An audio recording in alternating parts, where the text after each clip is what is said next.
The woman who cleans my dentist's office owns 4 rental properties. The dentist, the one with the framed degrees in the German car, is still paying off his practice loan 11 years in. I only found this out because I was early for a root canal and got stuck talking to her in the parking lot. And she said it so plainly, like she wasn't sitting on the one fact that would flip everything I assumed about who's actually winning at money in this country.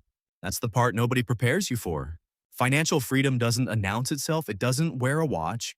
The person building real, lasting wealth is usually the one you'd never guess, and the person performing wealth is usually one missed paycheck from a very different life. So let me ask you something before we go further. Why does the person who looks the most successful often have the least cash flow? And why does the person with real passive income almost never mention it at a dinner party? Keep that question sitting there, because I'm going to answer it, but not yet. And there's a habit near the end of this list, the one almost nobody wants to hear, that quietly determines whether any of the other 9 even work. I'll get there. But first, let's talk about how money actually moves when nobody's performing for an audience. There's research out of Cambridge that studied how financial habits form in childhood, and one detail stuck with me. By around age 7, most of our core money behaviors are already locked in, shaped almost entirely by what we watched, not what we were taught. Which means most adults aren't managing money with logic. They're managing it on autopilot, running a program installed before they could read. Building actual wealth means noticing the program and rewriting it on purpose. And that rewrite starts with 10 habits that look almost embarrassingly small from the outside. The first is treating your income like a business pays its expenses.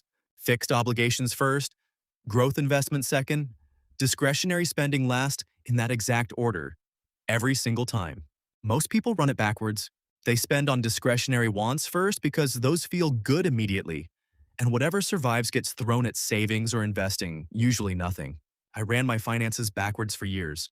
I'd tell myself I was bad with money, like it was a personality trait, when really I just had no system, no order of operations. The day I automated my retirement contribution and my brokerage transfer to fire the same morning my paycheck landed, I stopped being bad with money. Nothing about my income changed, only the order changed. The second is understanding the real cost of a liability disguised as an asset. A car isn't an asset. A car is a monthly payment wearing a disguise. And most Americans are financing depreciation at interest rates that would make a loan officer blush if you said the number out loud. I had a coworker, a project manager, mid-30s, who leased a new SUV every 3 years like clockwork because it's basically free, it's just a payment. Do the math on that over 15 years and it's not basically free.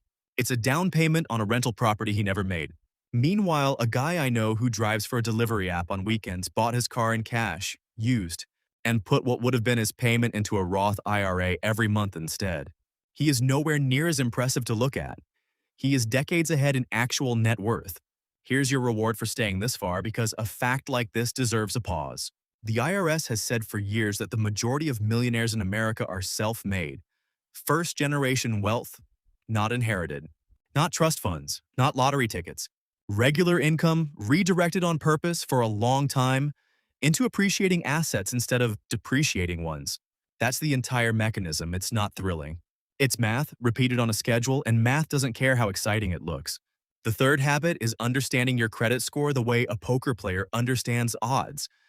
Not emotionally, mechanically. A high credit score isn't a badge of honor. It's a discount. It's lower interest on a mortgage, lower premiums on insurance, better terms on every large purchase you'll ever make.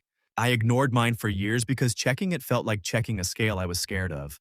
When I finally looked, I found 2 old collection accounts I didn't even remember, dragging me down almost 90 points.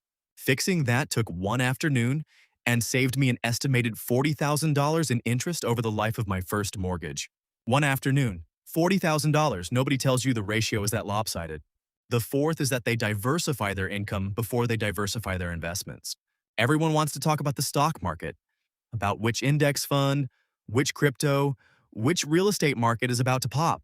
Almost nobody talks about the fact that relying on one employer for 100% of your income is, statistically, one of the riskiest financial positions a person can be in, and most people sit in it their entire working life without ever questioning it. A single paycheck source means a single point of failure. The bartender I mentioned earlier didn't get rich pouring drinks. She got rich because she started flipping furniture on the side 5 years ago, turned that into a small resale business, And now that side income alone covers her mortgage. The job pays for her life. The side income buys her freedom. And here's the second open loop closing. Because I told you, I'd come back to why nobody talks about their real passive income at dinner. It's because admitting you're financially comfortable in a culture obsessed with looking financially comfortable is socially dangerous.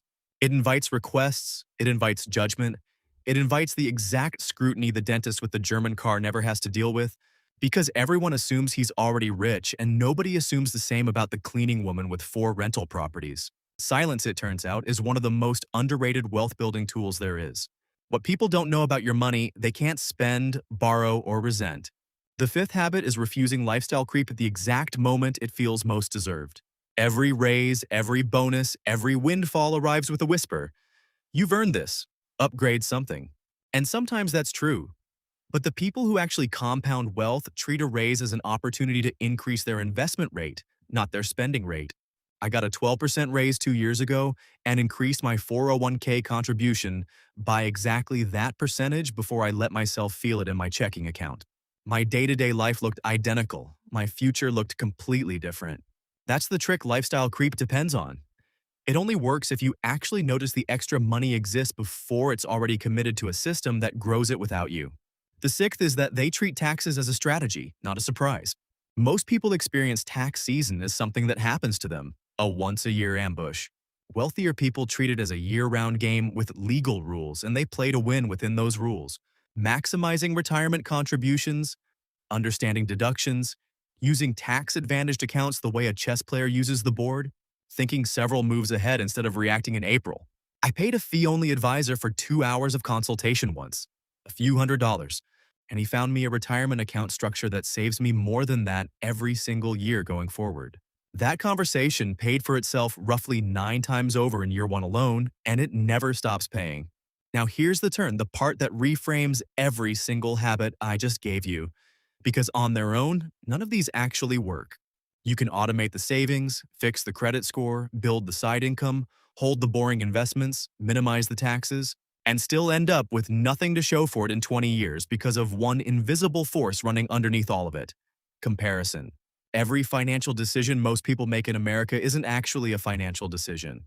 It's a social one, dressed up in a spreadsheet. The renovation isn't for comfort, it's for the group chat. The trip isn't for rest, it's for the story. The car isn't for reliability, it's for the 4 seconds of what the neighbor thinks pulling into the driveway. And every habit I just walked you through gets quietly gutted the second it collides with the need to look like you're winning instead of actually winning. Morgan Housel wrote something in The Psychology of Money that rearranged how I see every purchase I make now. He pointed out that spending money to show people how much money you have is the fastest way to end up with less of it.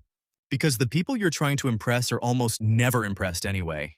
Mostly they're just noticing the thing, then imagining themselves owning it, not admiring you for owning it. Nobody at that dinner party is thinking about your German car for longer than 6 seconds. You financed 6 seconds of their attention for 5 years of your income. That trade only makes sense until you actually do the math on it. And once you do, it never makes sense again. That's why the dentist is still paying off debt 11 years in. And the woman who cleans his office owns 4 properties free and clear. It was never about the income. It was about which one of them was optimizing for a scoreboard other people could see, and which one had quietly stopped caring whether anyone was watching the scoreboard at all. The seventh habit is that they invest in their own skill set like it's the highest yield asset they own, because it usually is. A stock might return 8–10% a year if you're patient and lucky with timing.